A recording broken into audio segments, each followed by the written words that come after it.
अस्सलाम वालेकुम जी। आज एक इम्पॉर्टेंट टॉपिक पे बात करनी है कि पेशेंट्स कहते हैं डॉक्टर साहब हम पहले 3 माह में अगर खजूर खाएंगे तो हमारा हमल ज़ाया हो जाएगा। अच्छा, खजूर जो है ये एक ऐसा अल्लाह ताला की तरफ से फ्रूट है जिसके अंदर बेतहाशा एंटीऑक्सीडेंट्स हैं, मिनरल्स हैं।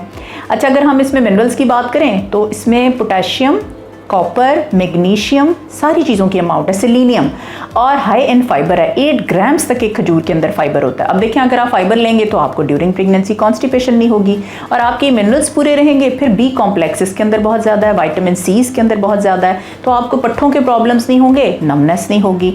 नंबर 2, जो इसके अंदर हम एवरेज अमाउंट करें तो डेफिनेटली इसमें प्रोटीन कम है, इसमें आपकी शुगर का कंटेंट ज़्यादा है, लेकिन आप ये देखें कि इसके अंदर 314 तकरीबन कैलोरीज जो हैं वो एक खजूर के 100 ग्राम्स में होती हैं। लेकिन ये रैपिड आपको इंस्टेंट एनर्जी दे रहा होता है, जो कि पहले 3 माह में आप ड्रॉप रहते हैं, ड्राउजी रहते हैं, तो अगर आप जैसे ही खजूर खाते हैं तो आपको एनर्जी गेन हो जाती है। और इसमें तकरीबन 10-15 मिनरल्स हैं। सो खजूर से हमल ज़ाया नहीं होता, बल्कि इससे हमल प्रोटेक्ट होता है।